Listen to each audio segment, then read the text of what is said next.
Today we're going to take a look at the Thunderbolt 18-watt foldable solar panel from Harbor Freight. It's something I've been wanting for a while. It's something that the price tag is a little prohibitive, but it's supposed to work really, really well. So let's take a look at it. We're going to test it out on a real-world scenario. Today it is overcast, so we're not going to get perfect charging like we normally would with solar panels on a really bright day. I'll give you a look at the box first. This is what you get. Nice and compact. See that? That's a little LED or LCD display that tells you, well, we're going to talk about that in a minute, but it gives you a number. Thunderbolt Solar. If you look on the back, it says Thunderbolt Magnum Solar. Sounds like a condom company started making solar panels. Kickstand right here. Let me show you. It has some hook and loop Velcro. Really nice design. Okay, we're going to open it up. 1, 2, 3, 4. Weighs about 2 pounds, which is not bad. And let's see if we can get in really close here. You see that okay? We got 2 USB-A ports right there. Model number on this guy is 57968. There's also a 9-watt version with 2 panels, 57970. $89.99 right now at Harbor Freight. It's rated at 18 watts. It's got the little display on the back. See these? It's got grommets right there that allow you to hang it from something, pin it to something, or hang it on your backpack while you're hiking. The manual says it's a weatherproof design. If a solar panel wasn't weatherproof, I'd be nervous. It's designed so that it sits like this. Your little cable tucks up in here and your device sits behind it to kind of shade it out of the sun. I like that. The kickstand is seriously well built. And for what it is, this thing feels sturdy. It's got 2 USB-A ports. A single port has a maximum wattage of 12 watts. Full 18, if you even could do that in real world scenario, you'd have to have 2 devices plugged in at the same time. So you can definitely charge 2 items at once, but we're going to test that out. When it's fully unfolded, it's 30 inches long, 9.5 tall, 7.5 wide. When it's folded up, it's 9.5 tall, 7.5 wide, about 3/4 of an inch. Well, if you include that, about 1.5 inches thick. So as reading through the manual, there's really strange phrasing in there. It says, output will decrease as the panel gets hotter than room temperature, 70 degrees.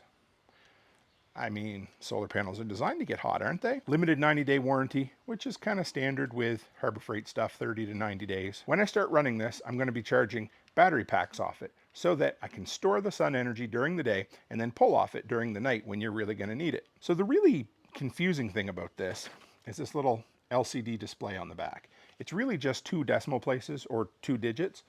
When it's in full sun, it reads 1.0 if there's 1 device in, and 2.0 if there's 2 devices.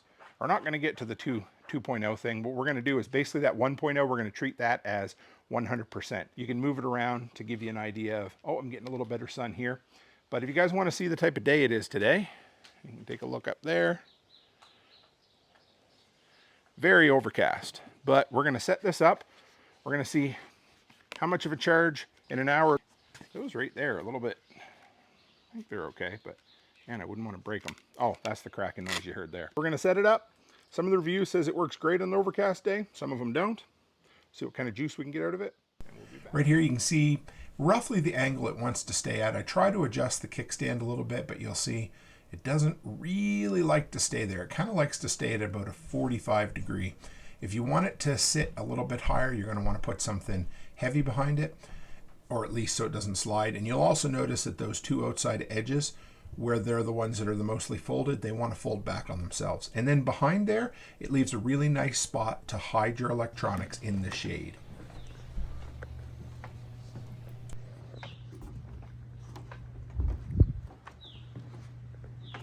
Maybe I'll see that, but it says 7.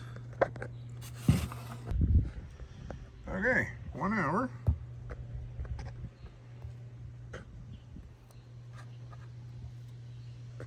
From 78% to 91% and 0.7 sunlight. Really hazy, smoke-filled. That's actually really impressive. All right, so the results I got, not bad at all. Went from 78% battery to 91% battery. 13% increase in 60 minutes. How does that correlate to a real-world situation? It's going to take you around 5 hours of direct sun to charge an iPhone 13 Pro Max from dead to 100%. What the hell does that LCD display mean on the back of the panels? Well, I'll try to make it as clear as I can because there's literally nothing in the manual to talk about it. So basically, it's a 2-digit display to represent 3 digits up to 100%. So basically, 1.0 means 100% direct sun. That's basically, it means it's kicking out 100% of the power it can kick out. 0.7 would be 70%, 0.5, 50%. And if they left it at that, great. But here's the deal. It's only that way when you plug into a single USB port. When you plug into two, they double the number. So if you have two items plugged into the two USB ports at the same time, 100% now becomes 2.0. 50% now becomes 1.0. So I hope that's clear as mud. It really doesn't give you anything tangible other than the fact that it allows you to position your panel. So what I like to do was look at the LCD display, move the panel around until I got the highest number. Well, to be honest, first off, it ain't going to hold up to a strong wind. It's not designed for that, but you got to know that. The kickstand, it's good, but it's hard to get it right at the right angle that you want it. It wants to slide around. If you have the ends folded in a little bit, it all just wants to slide a bit. It's on a bit more of an angle than I would like per se. Don't crank on it or try to split it in half, but for a portable panel designed to take camping or backpacking or whatever with you, this will do it. I was really impressed with how fast it charged my phone on a really smoky Canadian afternoon. The ports on the back, they're not super easy to get plugged into because, I mean, a USB port itself is thin and it's right up against the back of the panel. Not impossible, just not the easiest thing to access. Both USB-A ports, I really hope the next version they put at least one USB-C port on there. Not for speed, because you're not going to get any more power through this 18-watt panel, but just for compatibility, because everything is switching to USB-C, and it would be nice to have that on the back without needing to carry an extra little adapter. And what I really like, though, is the fact that it incorporates USB ports on the back, because a lot of solar panels just have your normal red and black solar connectors, and that requires you to have to carry extra gear with you. There's no need for a solar charge converter. There's no need for any other device that would convert that solar power into a USB output. This does it itself, and that's all it does. It's a very simple, very elegant design. So who's it for? I mean, it's for people who backpack. It's for people who camp, people who hike, those sort of things. Anybody who's going to be spending a lot of times in the outdoors and weight is a concern, this is the way to go. Who this isn't for is somebody who just wants a small little 10, 20, 25-watt solar panel to install permanently and use for something like a trickle charger or that sort of thing.